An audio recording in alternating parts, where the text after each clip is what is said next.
Well, good morning, AP Lit.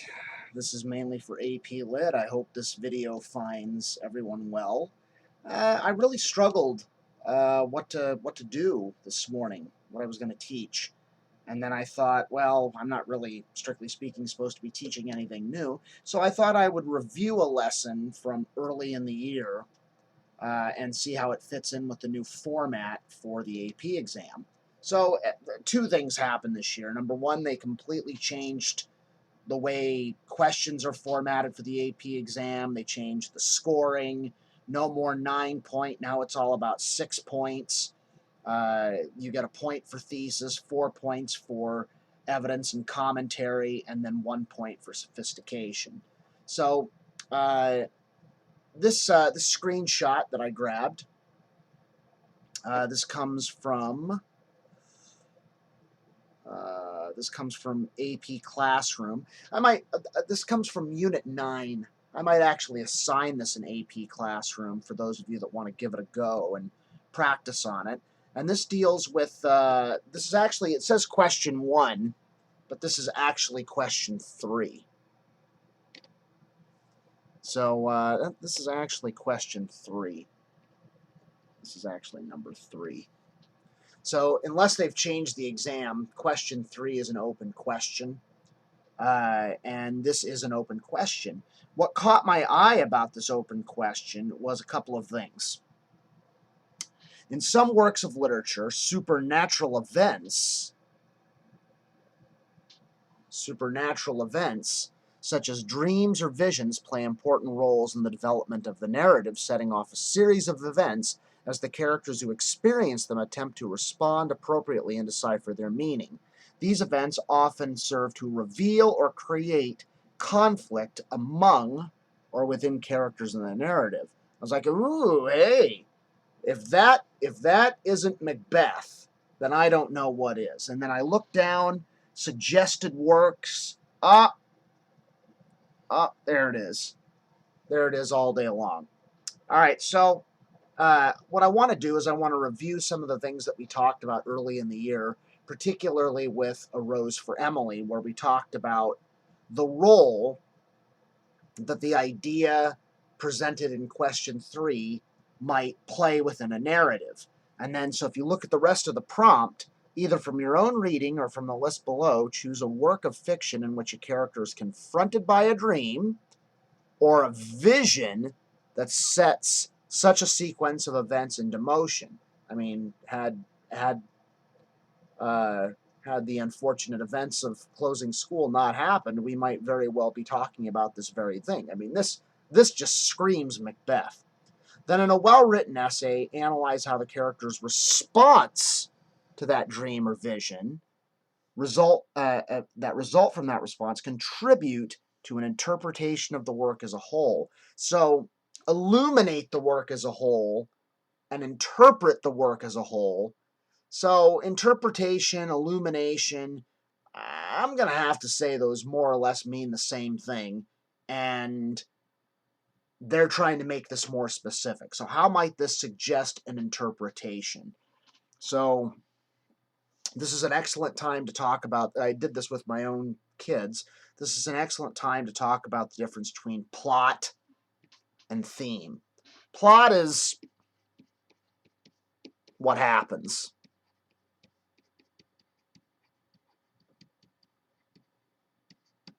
Theme is what's it about? Or what does it mean? Now, we have been over this.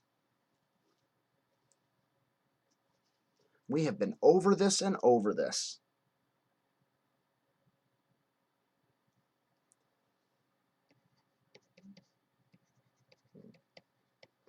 But getting the difference between what happens and what does it mean. So, when we're talking about this idea, we're talking about response to a vision. How does that response, how does a response contribute to an interpretation? So in question 3, you're given they give you an idea, and they want to know how that idea contributes to an interpretation of the work as a whole. Interpretation, they're after this guy. They're still after meaning. What did it all mean? So how Macbeth reacted to the visions, what did it mean? All right, so when you're talking about question 3, when they give you that idea, they're going to. So question 3 gives you a little bit of context. It presents an idea, and then it wants to know how the idea they give you contributes to meaning. And so when we're talking about interpretation, well, it can this can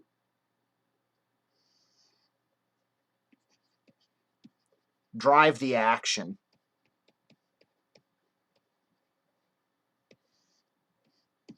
So how does Macbeth's reactions drive the action of the play? Well, it sets about a series of very brutal and unfortunate events. It can demonstrate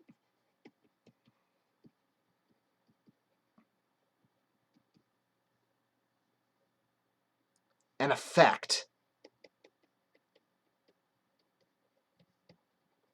or result.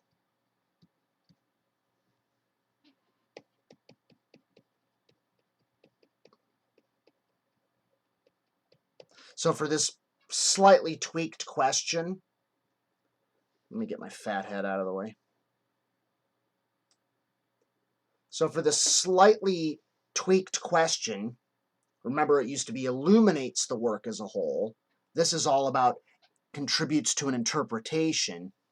This guy is looking like a good candidate. So driving the action is okay for an interpretation. So what does it mean? But demonstrate an effect or result of the theme. So Macbeth is about a lot of things. There's a lot of themes one might bring about. Ambition. I've talked about this in another video. Ambition, manipulation, power. I mean, you could talk about gender roles. You can talk about how Shakespeare presents gender roles. But really, the overarching theme, I mean, you can spark note this. The overarching theme is really about ambition, and Macbeth is what's called Macbeth. There are 3 types of theatrical villains. You've got a devil vice character. I think I've talked about this. You've got a devil vice villain. You've got the I'm going to misspell it. Machiavellian. I'm going to misspell it. I probably did. A Machiavellian, that's the schemer. This is evil for evil's sake.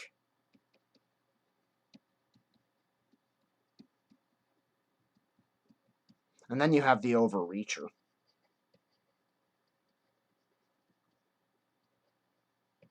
Macbeth is the classic overreacher.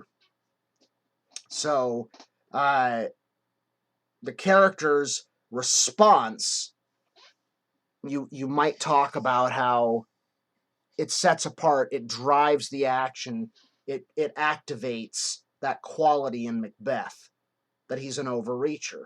Some of us will find ourselves driven by these things. All right, and then of course you would say what he was driven to do and what the effects of that might be.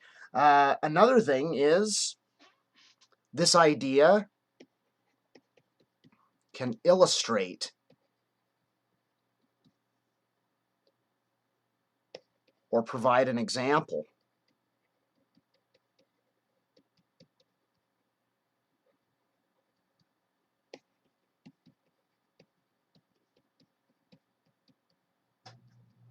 It can illustrate or provide an example of the theme. So that's pretty cool.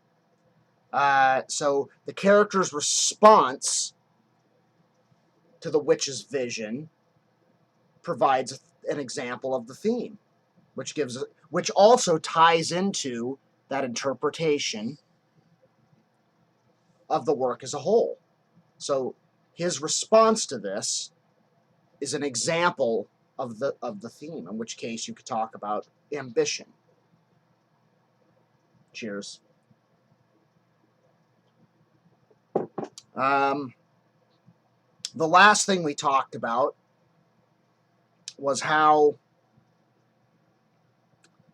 the idea presented in question 3 can be a cause.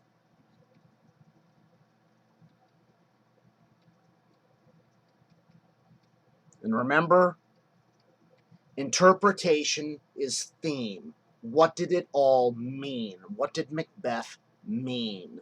And this was a conversation we never got to have.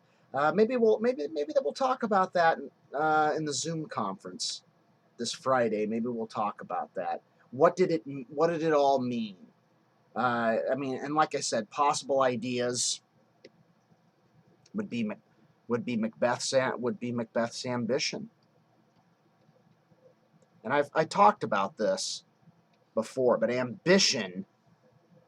Oh, my fat head is in the way. God, son of a. All right, and I'm swearing on district material. All right, so ambition is a.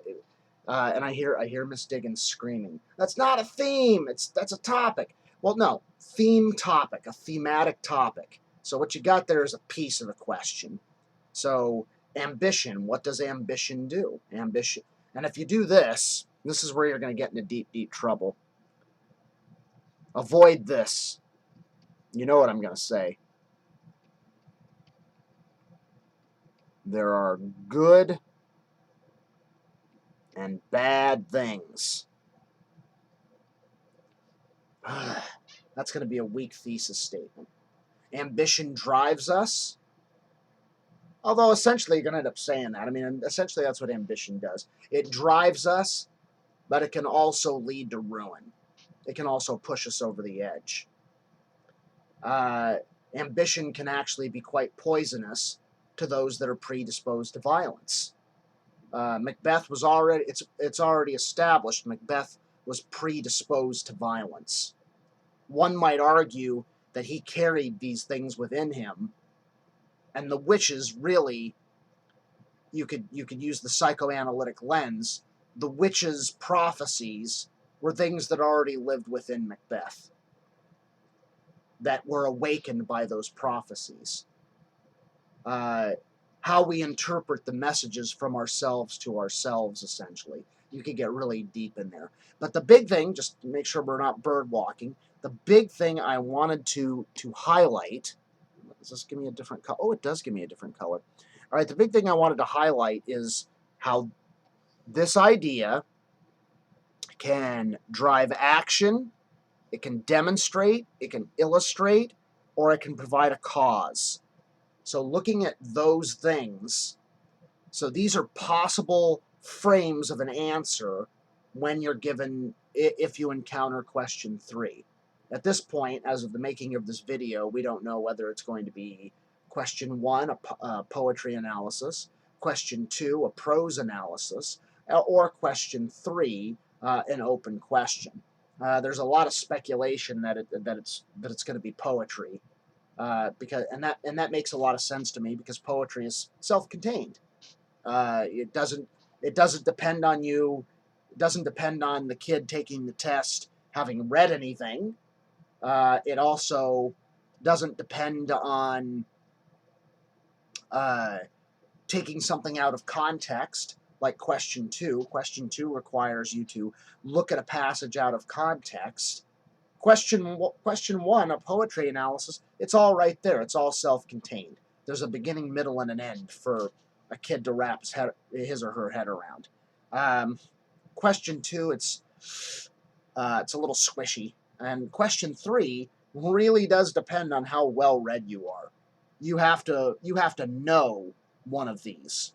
You really have to know one of these pieces. So, I don't know, like I've read this guy, I read that guy a long time ago. I've read pieces of that. I read that a long time ago. I read that Invisible Man. Well, there's a couple of different Invisible Men. This one I've obviously read. Jane Eyre I just couldn't get into. Midsummer, yeah, been there, done that. 1984. Okay, kids, 1984. 1984 can answer any question 3 prompt. I cannot recommend enough to read 1984. I cannot. It's especially relevant now. One Flew Over the Cuckoo's Nest is really cool. Cool book. I recommend it as well. But if you, there's so many references in our pop culture to 1984. You read that book and it really will put you in touch with our culture. It really will. It's what's called a cultural touchstone. So I highly recommend it. The movie's okay. The movie's okay. It's got John Hurt in it. It's okay. But I cannot recommend 1984 enough as a read. There's a play version of it that's a little shorter. That's the essence of 1984 if you're in a hurry. But if you're not in a hurry, and we don't appear to be, 1984. You go to college and you're in any college literature class, you can always tie things back to 1984. It's like the Kevin Bacon game. Everything ties back to 1984. You can take any actor in Hollywood and get back to Kevin Bacon in 6 moves or less. So 1984 is the Kevin Bacon of literature. You can tie just about anything to it. So, all right. Well, anyway, I just wanted to highlight these things from earlier in the year. We introduced these ideas in A Rose when we studied A Rose for Emily, and I wanted to review these ideas to make sure, number one, that they're still there, and number two, that they still fit with the change to question 3, which is now we're talking about interpretation versus illuminating the meaning of the work as a whole. Well, how one might interpret it. And interpretation still means theme. What does this thing mean? What does it tell us about people? What does it tell us about people? All right, so that's we're going to wrap it up for today. And I love you guys. I miss you guys. And this is no replacement for being in front of you having this conversation. I would love to have had this conversation with you guys because dream analysis is something that I really enjoy discussing. I would have loved to have had this discussion. So maybe we'll have it over Zoom. Maybe. All right, so I hope to see you guys there this Friday. I don't know. Will this video age well? I don't know. But anyway, yeah, we're going to wrap it up there. We're going to wrap it up there. Cheers.